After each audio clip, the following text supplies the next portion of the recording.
Hello guys, welcome to the second session of polymers. In this session, we will be talking about addition polymerization and condensation polymerization, and we will be looking into some more details about all that. So let's begin the session.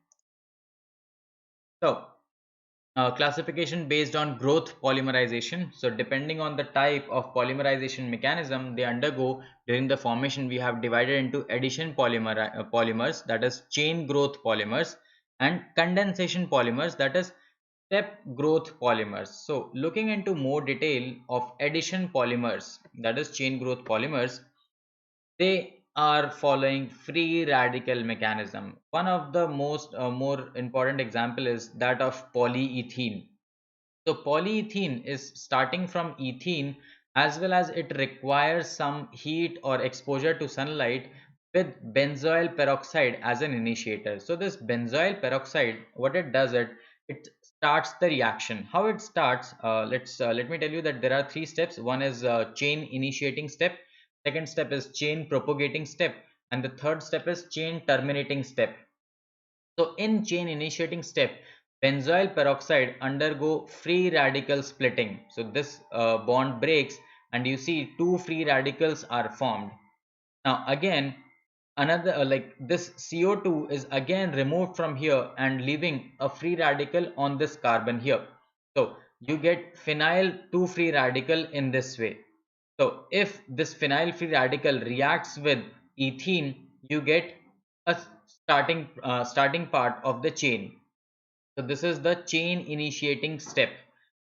The second step is chain propagating step, where this chain starts to become bigger and bigger. So repetition of this sequence with new and bigger radical carries the reaction forward, and the step is termed as chain propagating step, because the reaction is actually kind of just the chain is actually becoming bigger and bigger. The third and the last step is chain terminating step.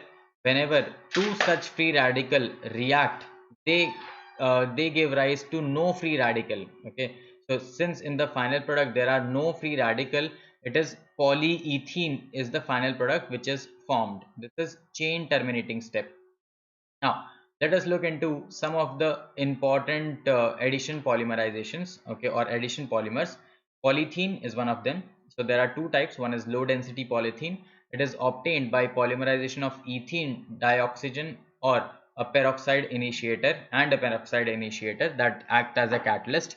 So low density polythene is chemically inert, though a poor conductor of electricity, whereas there is high density polythene that is formed by addition polymerization of ethene ethene ethyl aluminum and titanium tetrachloride. So that is Ziegler-Natta catalyst is required, and high density is due to the close packing. Remember the topic of solid states. Okay, so it is also chemically inert, and it is more tougher and harder. So this is usually used for manufacturing of buckets, dustbin, bottles, pipes, etc, etc. So it's a hard plastic. Okay, please note down the uses as they are very important to identify which polymer or polythene it is. The second one is polytetrafluoroethene, also known as Teflon. So Teflon is basically manufactured by heating tetrafluoroethene. Note down this reaction. Tetrafluoroethene means pour fluorine inside ethene. So remove the hydrogen and put fluorine. So tetrafluoroethene, when it there is a catalyst and a high pressure is given, catalyst is again your persulfate catalyst is there, or any catalyst which makes it undergo free radical mechanism. So the final product what we get is Teflon. So some of the most notable property of Teflon is that it is chemically inert and it is resistant to attack by corrosive reagent. Hence, it is used for making oil seals and gaskets. Okay, that is kind of a sealant, and it is also used for non-stick surface coated utensils. So all the pans that are having a non-sticky surface is actually Teflon on top of them. The coating is of Teflon. Next is polyacrylonitrile. It's also an additional polymerization of acrylonitrile in presence of a peroxide catalyst. You can see acrylonitrile polymerization, peroxide catalyst is required, you get polyacrylonitrile, okay, which is used as a substitute for wool in making commercial fibers. Just make a note of this. The structure is important. Note down acrylonitrile and polyacrylonitrile. The next part, the second part, is that of condensation polymerization or step chain growth polymerization. Here, what is happening? There are two bifunctional monomers. Okay, they are resulting in loss of a simple molecule, that is of HCl, H2O, OH group alcohol. So you can see this is an example. So here it is ethane 1,2-diol, common name is ethylene glycol, benzene 1,4-dicarboxylic acid, which is terephthalic acid. So they react and a small molecule of water is being removed, and what you get is trilene, yeah, or Dacron. That's the one. So this is actually a result of step growth polymerization. Here some other important compounds. One is polyamide. So polyamide is basically preparation of nylons, nylon 66, which we are discussing. So there is hexamethyl diamine, which is hexamethyl diamine, and adipic acid. So they react at high temperature and pressure.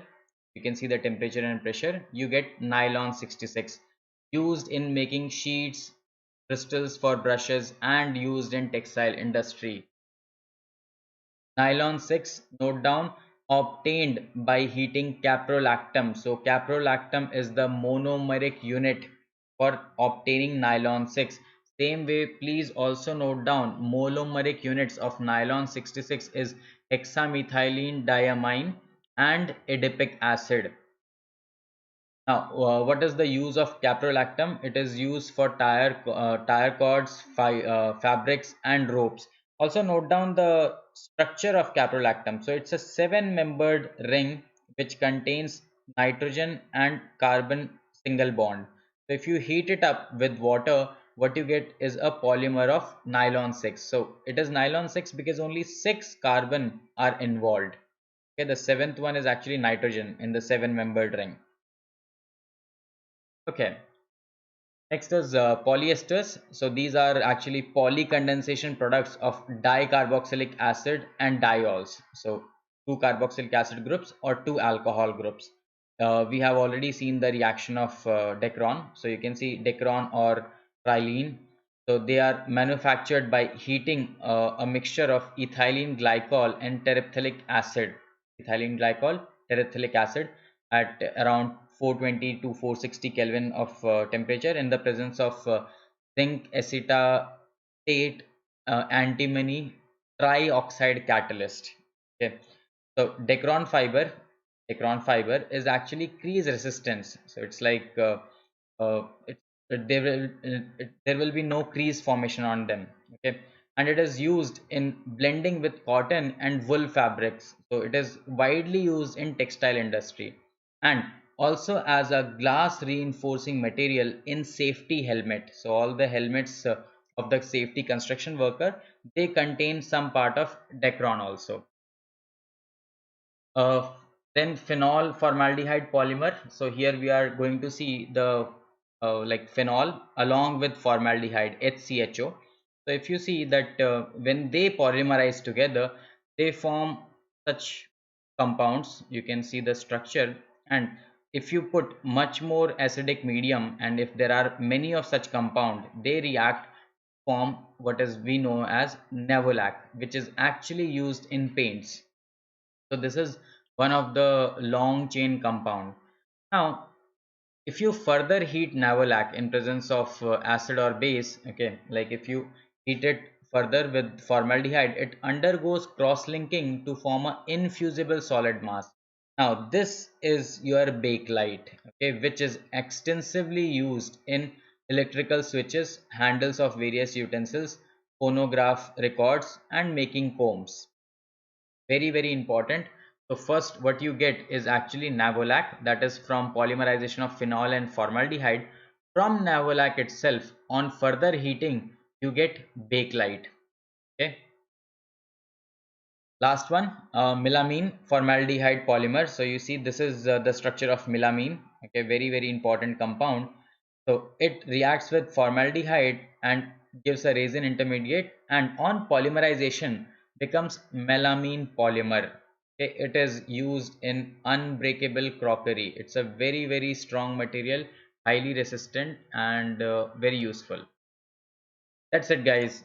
I hope you guys have enjoyed the session. Thanks a lot. See you in the last part of polymers. Bye bye.